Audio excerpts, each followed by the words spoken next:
পাঠায় দেওয়া হলো। এখন তোমার আমার লাশটাকে চারজন বেচারা উঠাইয়া কাঁধের মধ্যে নিয়ে কবরের দেশে নিয়ে রওনা হয়। আহারে তুমি আমি কবরের সামনে তাকাইয়া দেখি কবরের মধ্যে তাজা সাপ দেখা যায়, কবরের মধ্যে বিচ্ছু দেখা যায়, বড় বড় সাপ। নবী আমার বলেন জাহান্নামের সাপ এত কঠিন,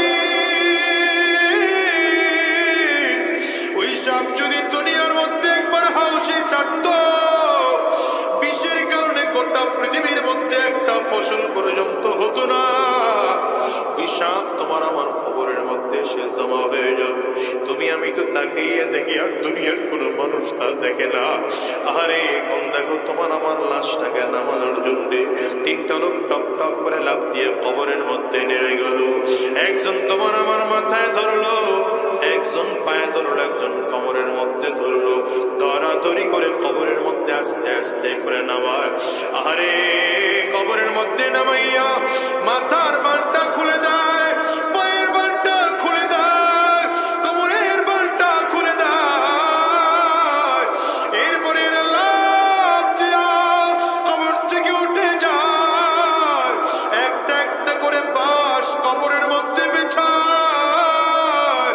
বাঁশগুলো বিছাইয়া চাটাই বা হগলা দিয়া মাটির চাপ একটা একটা করে দেয়, আর ডেকে ডেকে বলে মিনহা খালাকনাকুম ওয়া ফিহা নুঈদুকুম ওয়া মিনহা নুখরিজুকুম তারাতান উখরা। আর ধীরে ধীরে তোমার আমার কবরটা অন্ধকার হয়ে যায়। দেখো তো এখন তোমার আমার কবরে কেউ নাই, তুমি আর আমি কবরে বড় একা।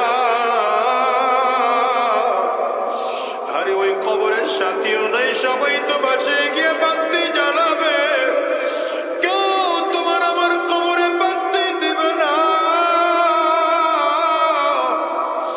আরে কবর বড় ভয়ঙ্কর, বারবার করে করে কবর ডাক দেয়, আনা বাইতুল যুলমা আনা বাইতুল ওয়াহদা।